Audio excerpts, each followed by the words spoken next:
നമ്മളെ പഴയ കാലത്ത് നിങ്ങൾക്ക് ഓർമ്മയുണ്ടാവില്ല, എൻ്റെ ഒക്കെ ചെറുപ്പകാലം ഇവിടെ ഞാൻ പഠിച്ച ആളാ. ഞാനിവിടെ പഠിക്കുന്ന സമയത്തുണ്ടായിരുന്ന അവസ്ഥ ഈ പ്രദേശത്തിന്റെ ആ സാഹചര്യമേ അല്ല ഇന്ന്.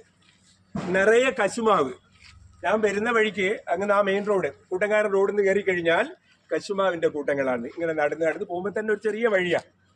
അവിടുന്ന് നമ്മൾ ഇവിടത്തേക്ക് വരുമ്പോൾ ഈ പ്രകൃതിയിലുണ്ടായ മാറ്റം പറഞ്ഞറിയിക്കുന്നതിന്റെ അപ്പുറമാണ്. ഇതൊരു വസ്തുതയാണ്, എനിക്ക് നേരെ കണ്ടിരിക്കുന്നത്. ഞാൻ ഇപ്പൊ കാണുന്നു, ഞാൻ അന്ന് കണ്ടു. അത് തമ്മിലുള്ള അന്തരം.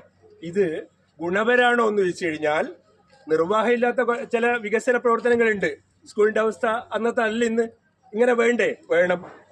അങ്ങനെ പല മേഖലകളിലും വളർച്ച ഉണ്ടായിട്ടുണ്ട്. അനിവാര്യതയുള്ള വളർച്ച അത്യാവശ്യമാണ്, അതൊന്നും തടയപ്പെടാനാവില്ല. പക്ഷെ അതോടൊപ്പം തന്നെ നമ്മൾ കാത്തു സൂക്ഷിക്കേണ്ട, നമ്മൾ അലസത കൊണ്ട് നഷ്ടപ്പെട്ടു പോയ ഒരുപാട് സംഗതികളുണ്ട്. നീരുറവകൾ ഇതുപോലുമില്ല. നമ്മൾ പോകുന്ന വഴിക്കൊക്കെയുള്ള ശുദ്ധജലം കിട്ടുന്ന ഇഷ്ടംപോലെ നീരുറവകൾ. ഇന്ന് നമുക്ക് കിണറിലെ വെള്ളം കുടിക്കാൻ പറ്റുന്നില്ല. വെള്ളമുണ്ട്, പക്ഷെ വെള്ളം ഉപയോഗിക്കാൻ പറ്റുന്നില്ല. ഇത് വസ്തുതയല്ലേ?